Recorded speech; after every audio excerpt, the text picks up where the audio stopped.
welcome to an Eyewitness News special. My name is Tshidi Madia, Associate Editor, Politics.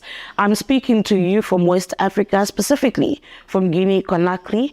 We have followed former President Thabo Mbeki. I think some of you would like us to follow him to the ends of the world. We'll follow him to West Africa, where his annual lecture will be out of South Africa's borders for the first time. It's happening in Conakry, so we'll speak to him a little bit about Africa, and of course we'll talk about domestic issues too. We could never leave those out.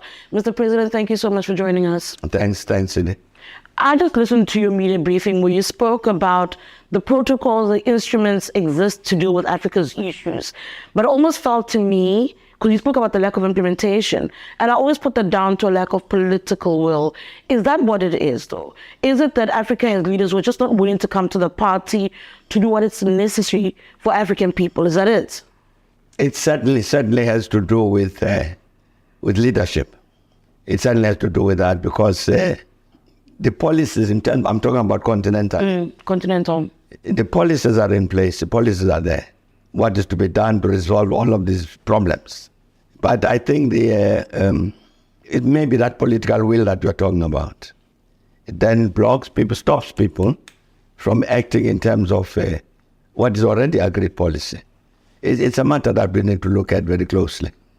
You also spoke about the role of the Council of the Wise, the elders, in being able to give guidance, in being able to see warning signs of things going awry, and then stepping in. As a South African, I'd make an argument that you attempt to do that in your own country, and very often it feels like you're not listened to. Every time there's a public utterance that you make about issues of governance or the governing party, I always say to myself, surely it's because he's not being listened to, that's why he goes out in the public domain. Am I getting this picture right? Is that what's at play?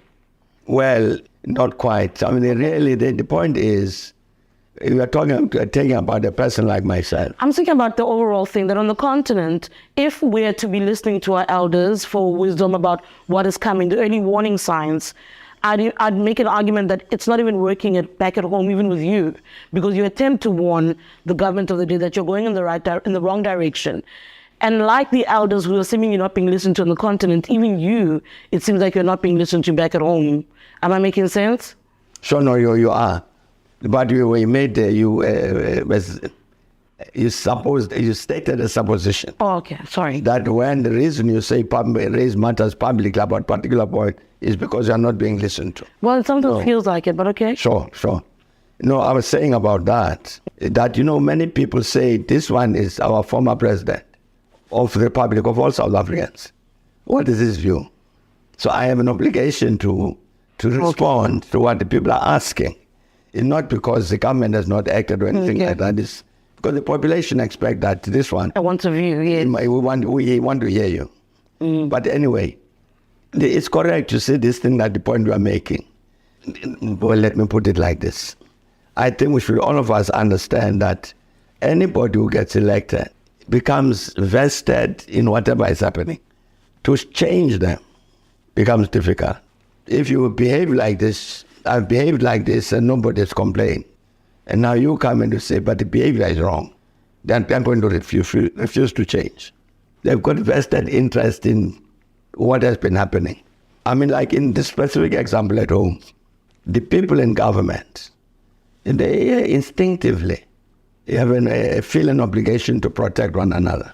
We were one collective. And Thabo Mbeki goes wrong. Our instinct, no, let's protect him. So you would see he comes in from outside and say that Thabo Mbeki is doing wrong things. They will look for ways and means of saying, no, you are wrong. We must start from that position. So the fact that you've got good ideas, you present them to people in power in any country on the continent. If they feel that it's threatening a vested interest, they will resist. That's normal. So you need a generation of pressure. For instance, one of the matters we're discussing now at the foundation is, we talk about the African Renaissance. We have these annual lectures, which will talk about that. We have direct interventions with governments, including at home. But what is missing is the voice of the African masses. We used to have an African Renaissance movement with chapters in various African countries. At some point it collapsed. We need to go back there, so that in addition to Thabo Mbeki saying, whatever, a foundation saying this, the same thing must be said by the masses of the African people, so that these leaders you are able to push them out of their vested positions. You need that particular strength. I'm glad there was a solution to what the issue is. Let's look at South Africa and the issue of Russia. In fact, the continent and the issue of Russia. I know that you've been involved because you're concerned about the issue of fertilizers. I know farmers who complained about the impact of the issue of fertilizers.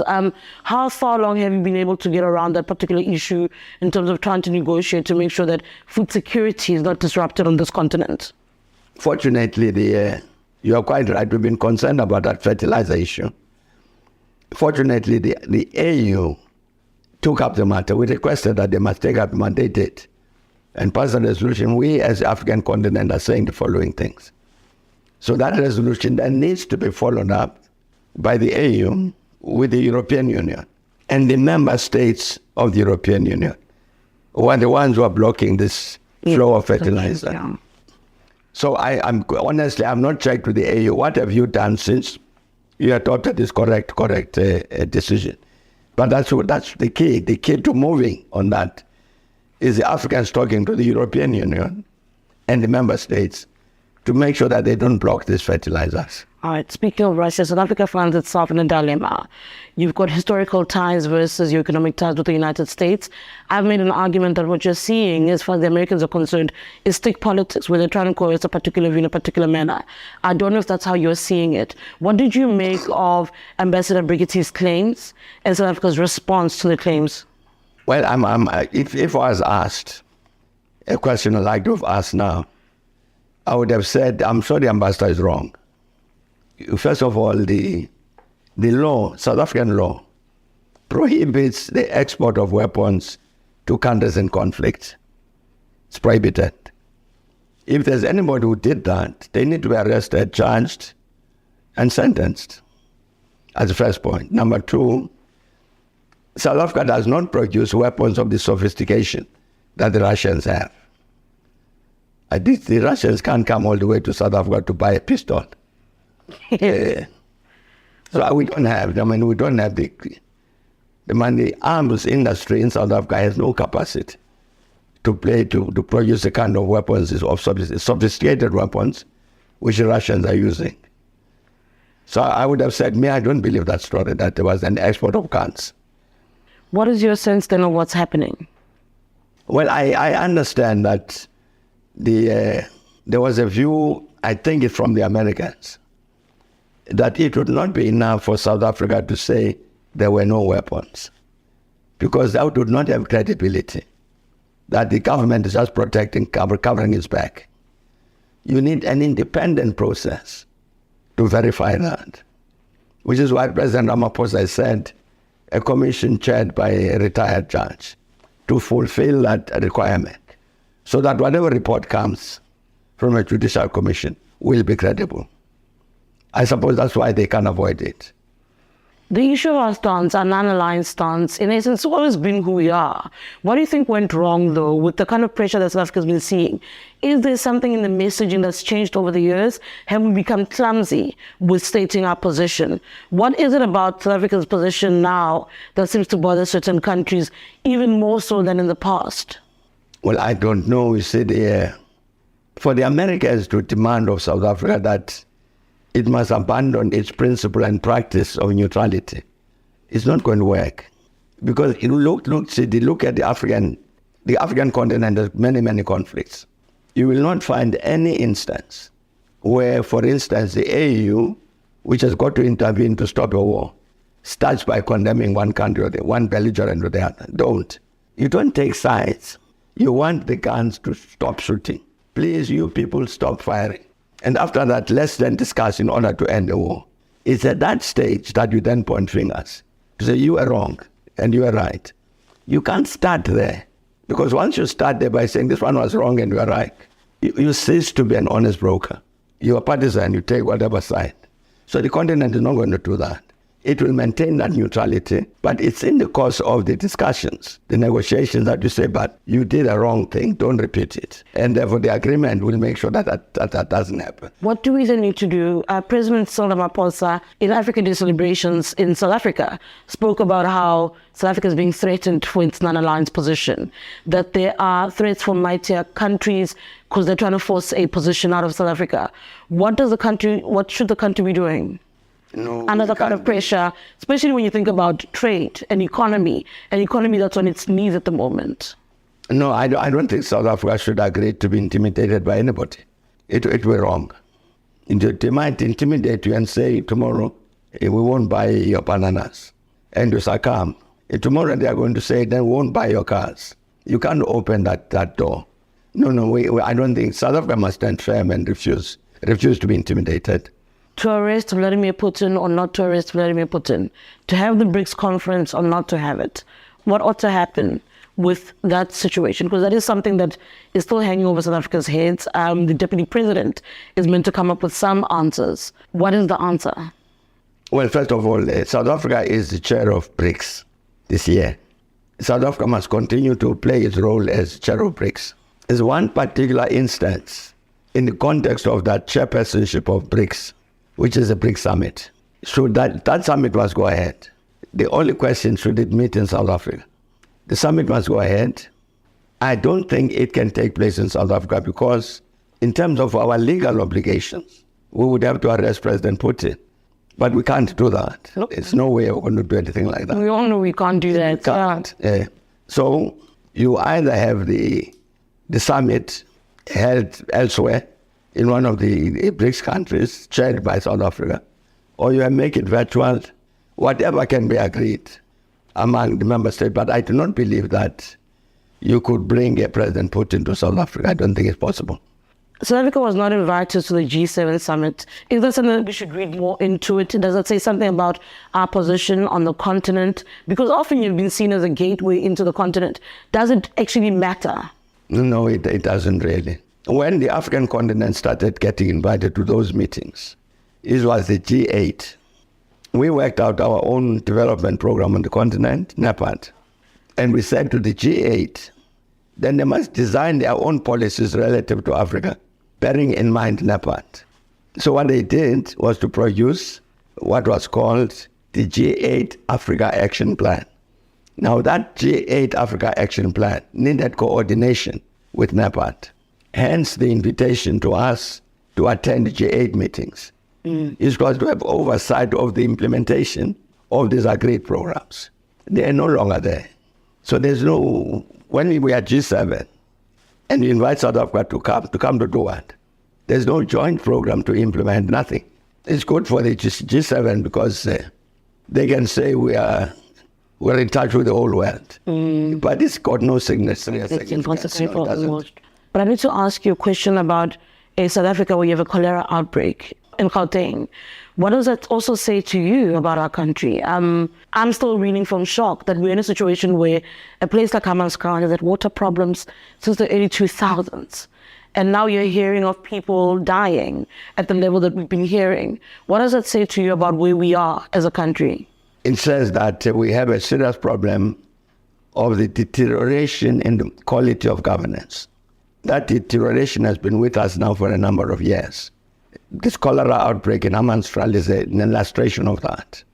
There are many, many other illustrations of that. You can't have people coming to chop down pylons, carrying electricity cables to go and sell. The story is to go and sell the matter.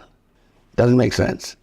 But I'm saying in the end, all of this reflects a very, very serious problem of the deterioration in the quality of governance, which has got many reasons. But it's something that urgently needs attention. Do we have the will, the capability of actually attending to the many challenges that we are confronted by as a country? There are many, many South Africans who are very ready to contribute whatever they can to address the challenges. We need to generate enough pressure on the people who sit in positions of political responsibility to attend to this matter. Its negative outcomes is very, very visible. But it may very well be that whoever is in government requires this pressure from below. When the masses of the people rebel against a system of government that's not working in their interest. I wonder when we'll get to that point where we rebel. I promise you I'm almost done, Mr. President.